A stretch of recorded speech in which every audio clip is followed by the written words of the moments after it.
Pertama-tama, marilah kita panjatkan puji dan syukur kehadirat Tuhan karena atas berkat dan tuntunnya masih berikan kita napas kehidupan hingga pada malam hari ini kita semua bertemu di tempat ini.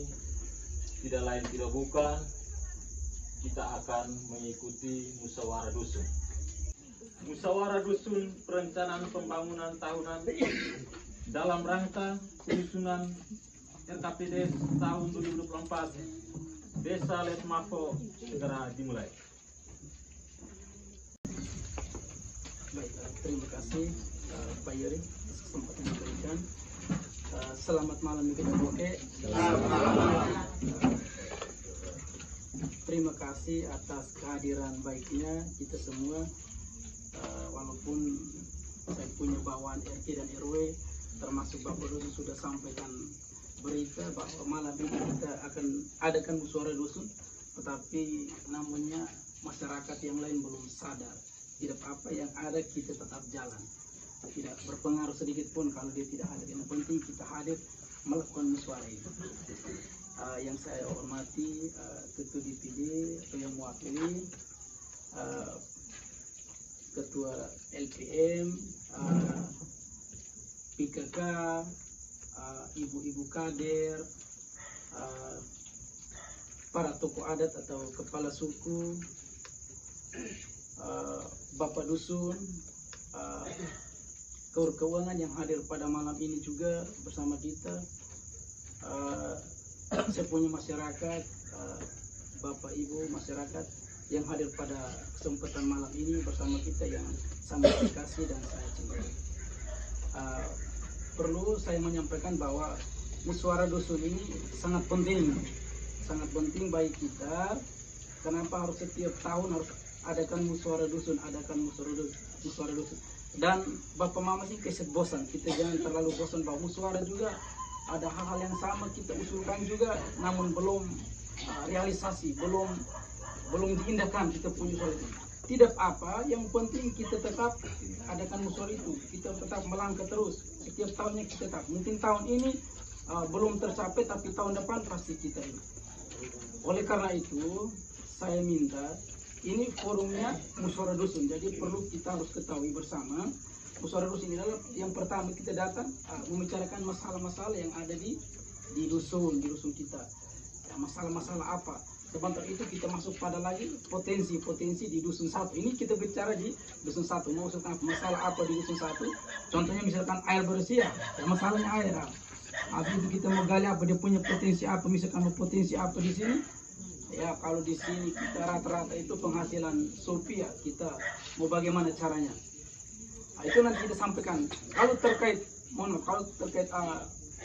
musyawarah dusun dan lalu datang sampai sini belum sampai usulan, engkau sudah masuk pada saran atau solusi, jangan dulu. Kita usulan dulu, habis itu baru saran dan masukan dari terakhir supaya terakhir. Saya minta itu usul dulu, usul sebanyak-banyaknya. Jadi kemarin kami bimbing 2 hari itu di kabupaten itu, bahwa pada saat musyawarah dusun itu usul sebanyak-banyaknya, sehingga saya terbawa dalam RPJMDS dan jadikan RKPDS. Jadi RPJMDS, mohon maaf, memang kemarin situasi politik itu kita agak berbeda, tapi sekarang kita sudah satu. RPJMDS saya sudah sampaikan di saya punya perangkat desa semua.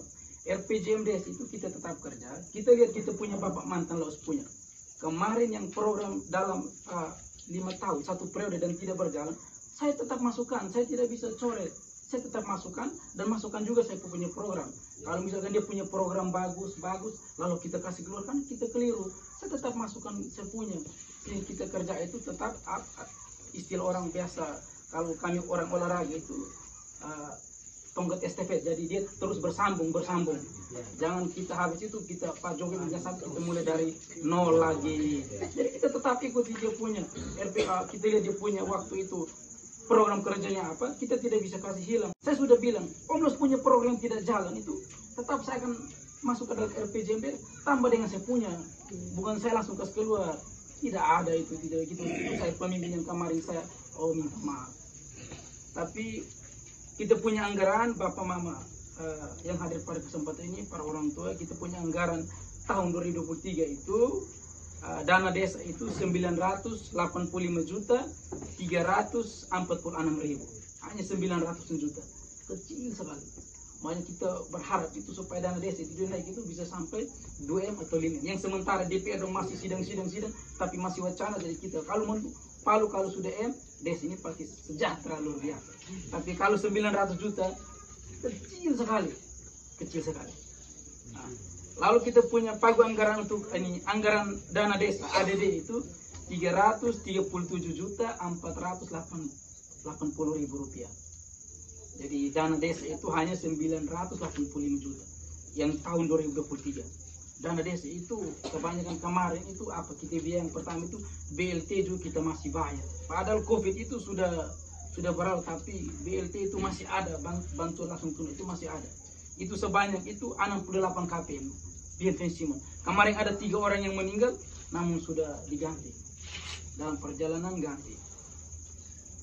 Nah, itu BLT itu 68. Jadi setiap tahun itu dong habiskan 244 juta dalam 1 tahun. Jadi 200 tadi 900 berarti sisa berapa? 700 lebih. Datang lagi ketahanan pangan kemarin kita affiliate traktoran balik ke tanah itu. Nanti kita akan beli lagi bibit. Itu bibit kacang hijau dengan bibit jagung. Loh dalam waktu dekat, oleh pendahara cer menurut kepala desa kan, cer mese kebisa fonan hataksa. Atau situ mapet nama telah oke kita kebisa cer. Kita tak dena pun. Nanti habis cer ini, nanti dalam waktu dekat akan lagi bagi itu bibit kacang hijau dengan jagung. Saya kemarin lihat. Itu sebanyak 157 juta. 200.000 rupiah. Ya afi dan berbalik kan. Itu kemarin balik, itu biaya besar. Tapi minta maaf yang di Bengkoko lah untuk amadomin head balik sa izin aja fatur on me. Tarik dan itu nanti kita storekan balik, itu kita nanti lihat sisa anggaran itu nanti kita setelah ini saya dengan DPD untuk rapat perubahan anggaran itu sisa sekian, misalkan ada puluhan juta mungkin kita perubahan, misal di Bengkoko mau butuh apa ya kita kasih ke sana karena mereka tidak ada. Setelah ini kita begitu. Yang berikut itu insentif kader PAUD, yang kader ibu-ibu kader lansia, ada kader posyandu itu bayar dari dana desa, dari dana desa. Habis itu tambah lagi KPM itu juga biaya dari dana desa. Jadi 900 juta itu terlalu kecil sekali. Belum tambah lagi yang namanya stunting, PMT, dan anak penuhin sebut. Dan desa biaya memakan, jangan pembintain anak ibu, ini biaya makan, itu semua itu PMT ibu hamil, itu semua itu hampir 71 juta. Itu biayanya besar sekali. Jadi kita mau ngomong pembangunan ini, kemarin dana kita dari 1M hampir 200 juta dipotong-potong menjadi 900. Bukan potong karena tidak ini, tapi email ibu kota lain. Ibu kota baru itu bangun besar karena semua itu anggaran itu dipotong. Itu kewajiban. Mana nak panain potong itu bisa tamu. Kita tamu kita. Jadi kita jalani yang 900 juta itu.